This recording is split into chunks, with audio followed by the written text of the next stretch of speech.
Ladies and gentlemen, our next story this evening on The Burning Question focuses on the question of trade, tariffs and Donald Trump.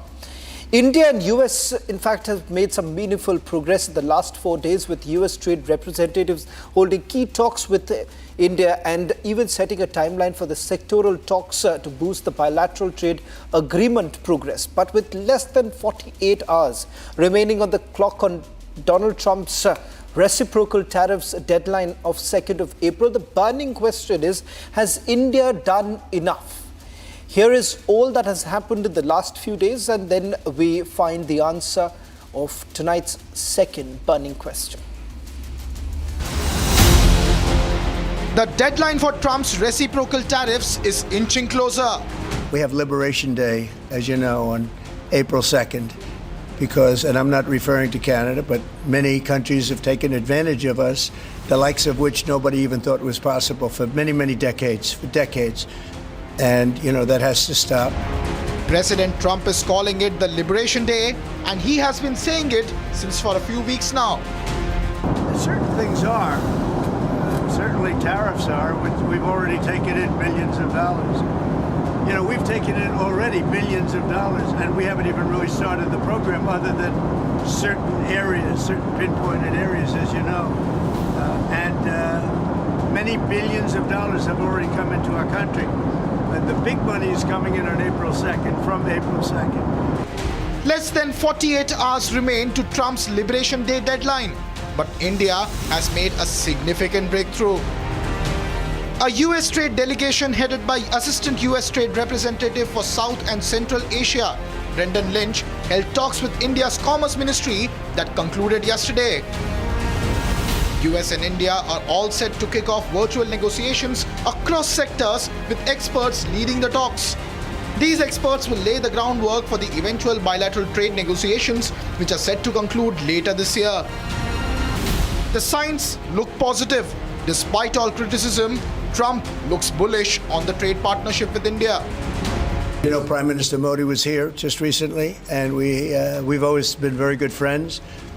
India is one of the highest tariffing nations in the world. You know that. I know. Thank you for shaking your head, but it's brutal. It's brutal. They're very smart, and he's a very smart man and a great friend of mine, actually. And we had very good talks. I think it's going to work out very well between India and our country. Very, very well. And I want to say you have a great prime minister. The clock is ticking. The burning question remains: on the turf of trade and tariffs, is India winning?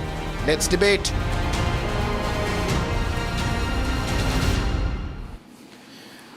Starting the burning question tonight with Sushant Sareen. Sushant, I want your opening remarks on this, because many would say that while we have all argued about a free market, today you have the Americans telling us that we need to protect ourselves, and that is the reason why reciprocal tariffs should be brought in, and it's a fair game. But the reality is, it is anything but fair. The world is interconnected, and the market at some point in time is going to have a ripple effect because of the reciprocal tariffs. Let's be very clear that it does not serve any purpose. I think, look, there is a certain case that the Americans can make that they have been far more liberal on the tariff regime than many other countries in the world.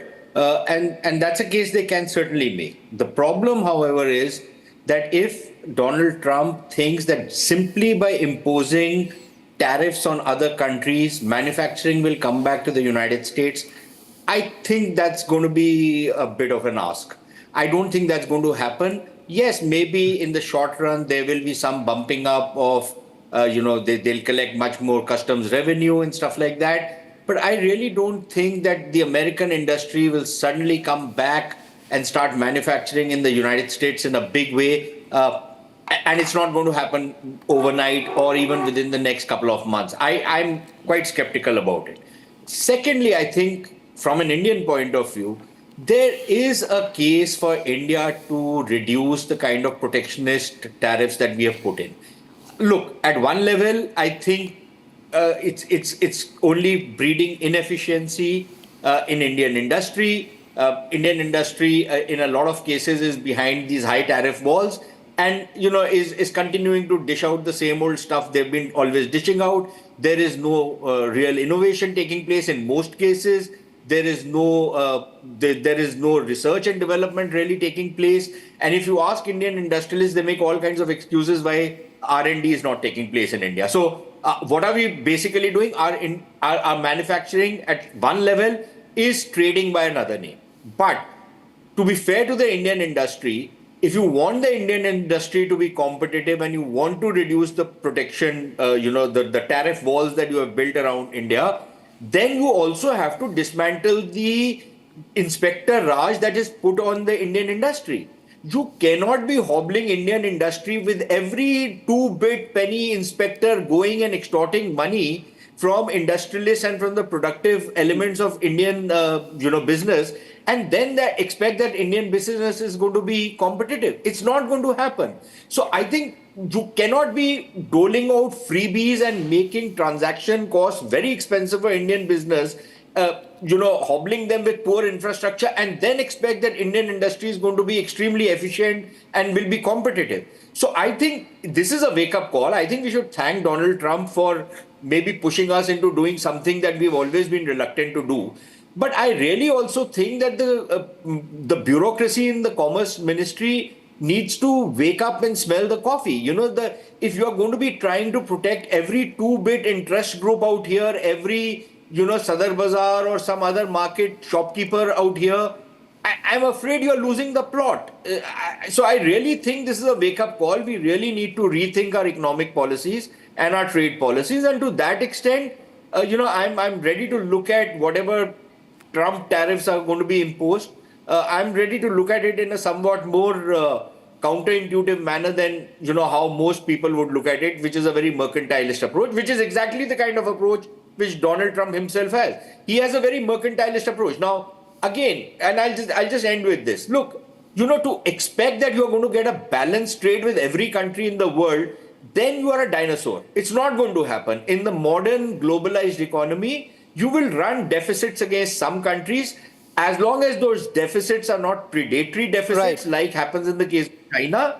I think those are perfectly valid because you will then run surpluses in some other sectors and with some other countries. I think the Americans need to wake up to that reality. If they think they will only have balanced trade with every country, you're not going to get that.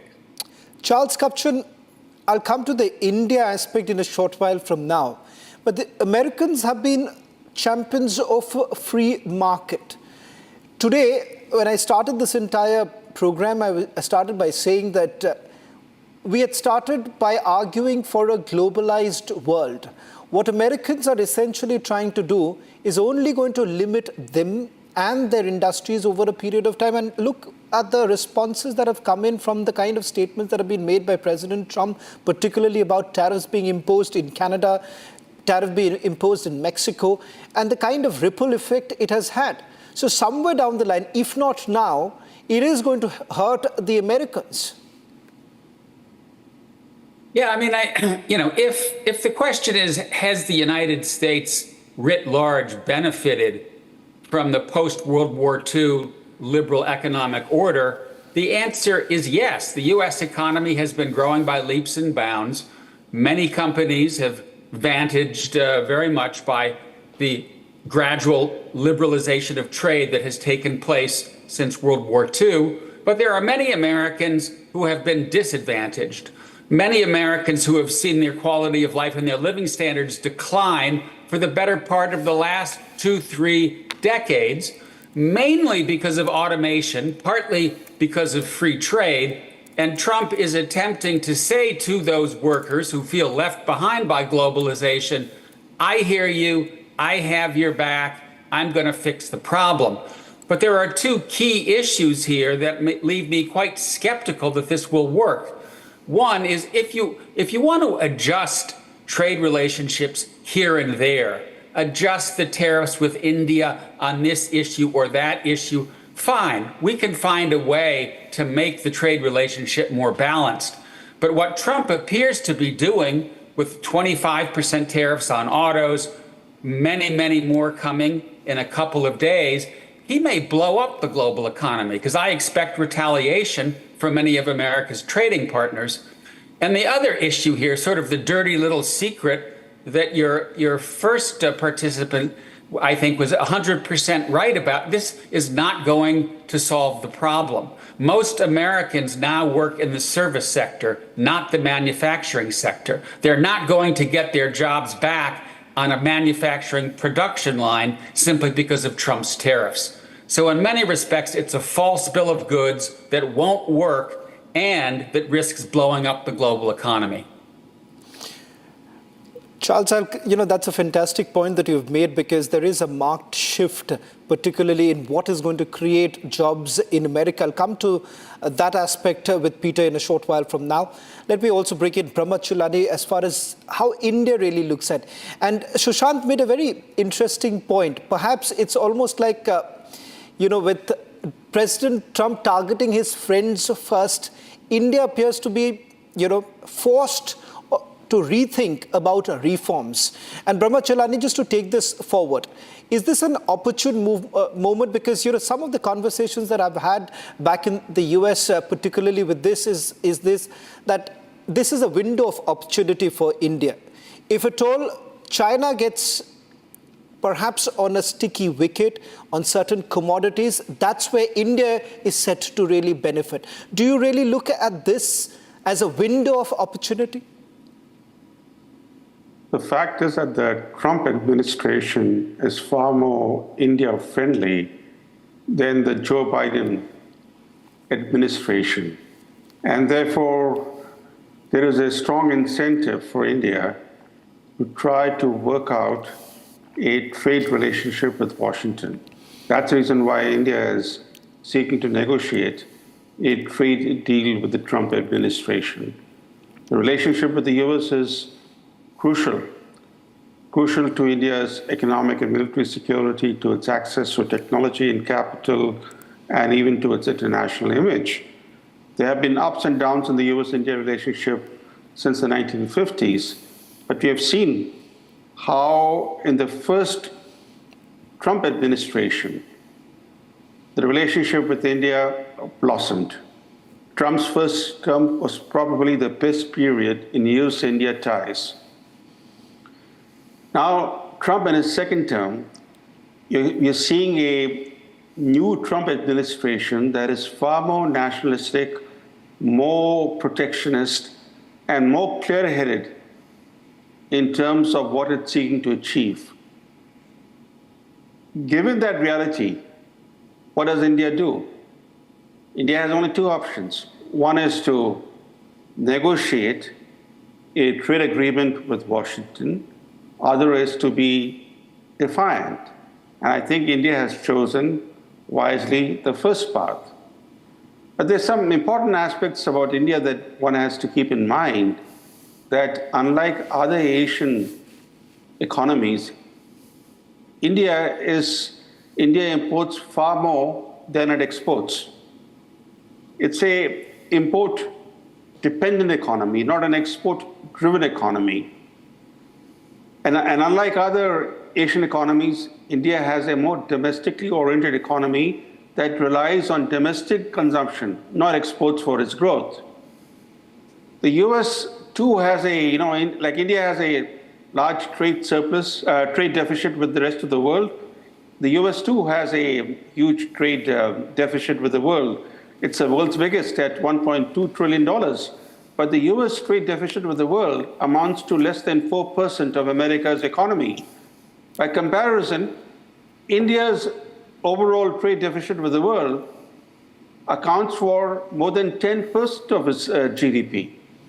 So keeping that aspect in mind, and also keeping in mind the fact that India has a trade deficit with almost all countries except the United States. The US is the only important economy with which India has a trade surplus. Now that trade surplus is about $46 billion. Trump wants India to slash that trade surplus. Now, slashing that trade surplus poses a challenge for India. India has run a huge trade deficit with China that it has partly offset by running a large trade surplus with the United States. India's trade deficit with China is twice the trade surplus that it enjoys with the United States. So what Trump is doing is going to force India to reevaluate its trade relationship with China, including imposing tariffs on imports from China. Okay, so that's an interesting bit that I'll take it forward with Surinder. But Surinder, before I bring you in, let me once again go back to Peter. Peter, as far as the Americans are concerned, they would rather want to bridge the gap here, as Brahmachelani was also pointing out, that you are bringing in this entire policy basically pits one against the other. And it isn't really healthy for the market. And we have seen the kind of response, the tizzy that the market has gone into, particularly in the US, with the kind of announcements that the president has made. Is there a long-term goal, or is this just perhaps aimed at the MAGA supporters?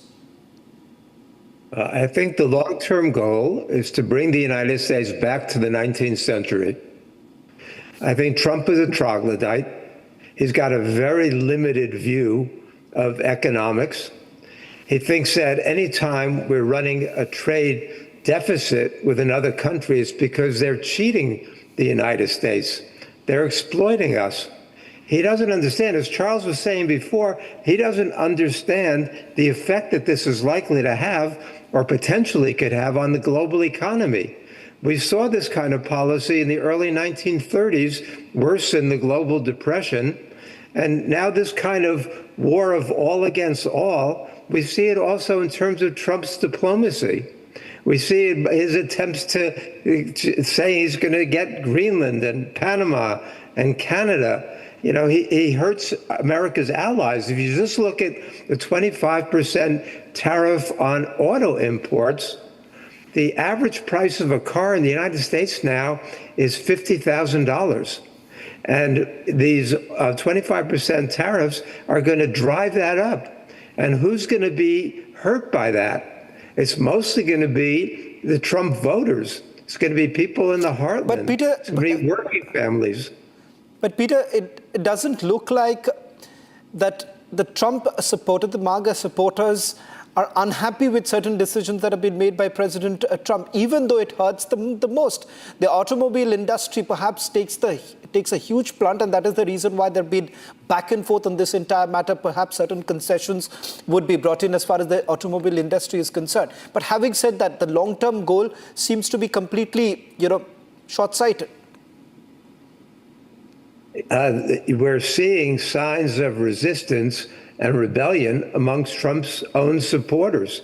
Now, the MAGA core, the 25 or 30%, Trump can do anything, and it doesn't look like they're going to be questioning their fealty to Trump.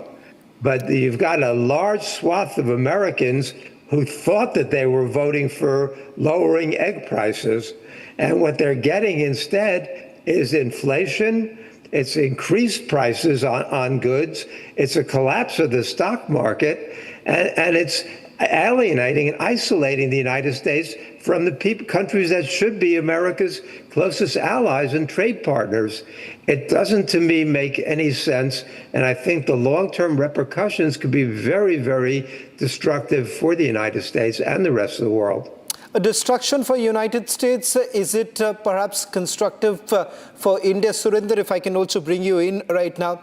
Here in India, we've been told the fastest growing economy, the largest, soon to be third, awaiting the manufacturing revolution, but that hasn't really happened. And Sushant was saying that is also because, look here, you can't perhaps think about a manufacturing revolution if you continue in the manner that you have. But is it that moment that forces Indian industry as well as economic policies for the much needed reform, Surinder?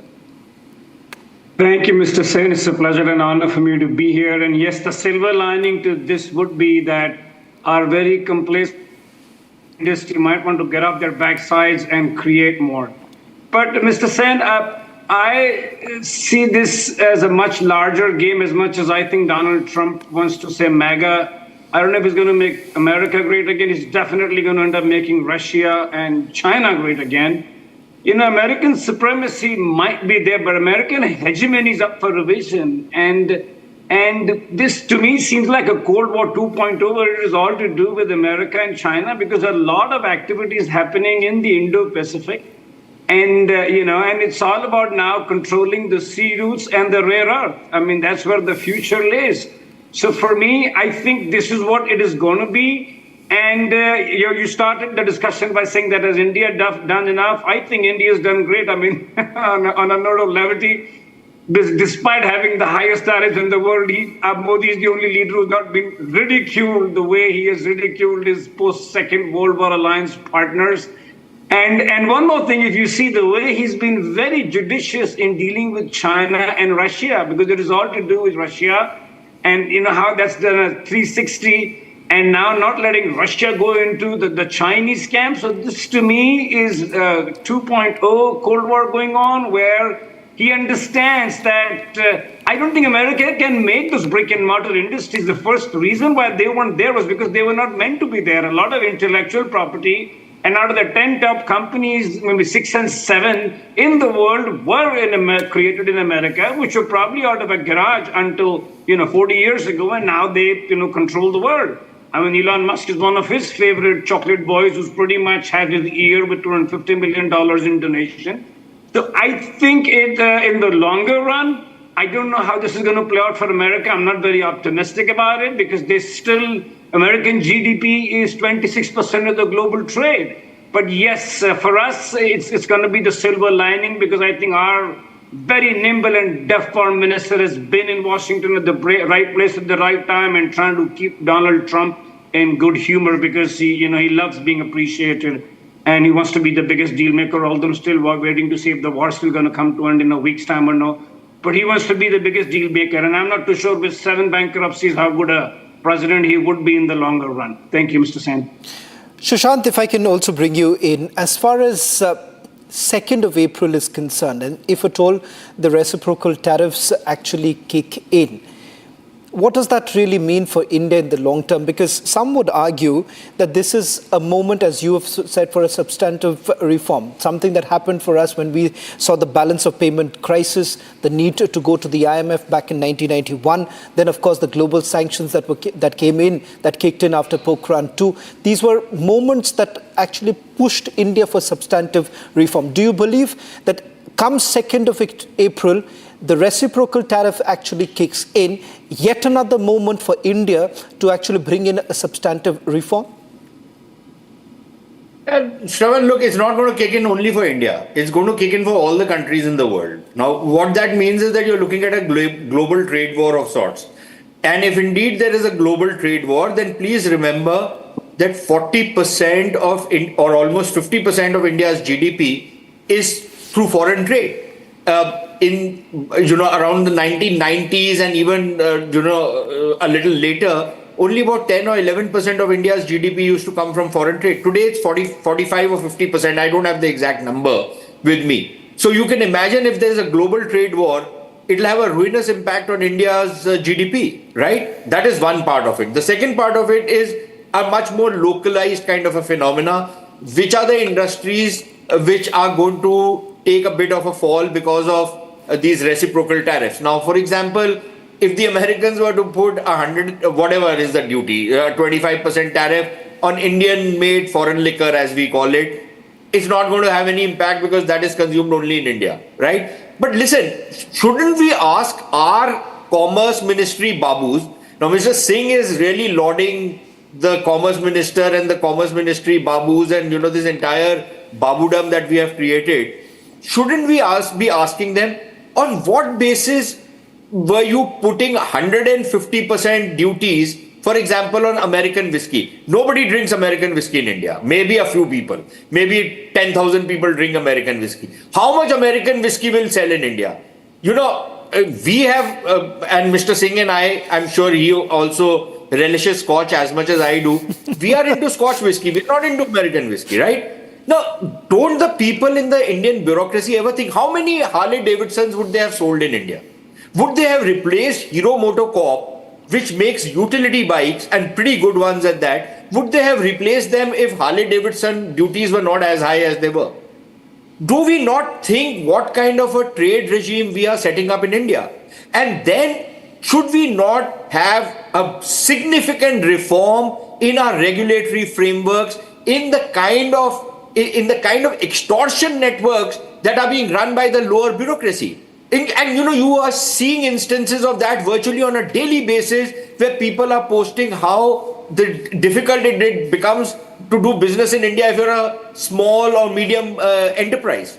It becomes impossible to do business of India because every third day some inspector is coming and even if you're following all the rules and regulations, there is somebody coming and taking a bribe from you, and then just to maintain all the kind of regulatory frameworks that you have to be, you have to stick to, it's a full-time job. Just look at what is the hash we have made with the GST regime, right? If you are sitting in one particular place, you will pay 5% GST. If you are sitting in another place, you will pay 12%. In a third place, in the same building. Do we not think what we are doing? Is there absolute zero common sense on how we, what kind of taxation regimes we have in this country? And then, of course, that old socialistic baggage comes into India. That Mercedes cars should also be taxed at 40% or 28% or 38%, whatever obscene percentage we charge. And a small car should be charged at 12%. Why? A small car is for 4 lakhs of rupees and you are going to charge 12%. So you do the math, you'll get about what, 48,000 bucks from it. A Mercedes is for 50 lakhs of rupees. You will charge 12%. So do you do the math, what you will get from it? What is this socialistic baggage that we keep carrying with us? What is it that we don't understand about the modern economic world that we are not ready to reform and put in place those reform measures that will actually unleash the productive energies of Indian businessmen, about whom incidentally it is said that an Indian businessman can buy from a Scotsman and sell to a Jew and still make a profit. And yet we have stifled this talent of the Indian businessman to a point where, we are not even growing as fast as we should. And we are letting the Chinese get away with it. And they are innovating like crazy. They're developing new technologies like crazy. And what are we doing?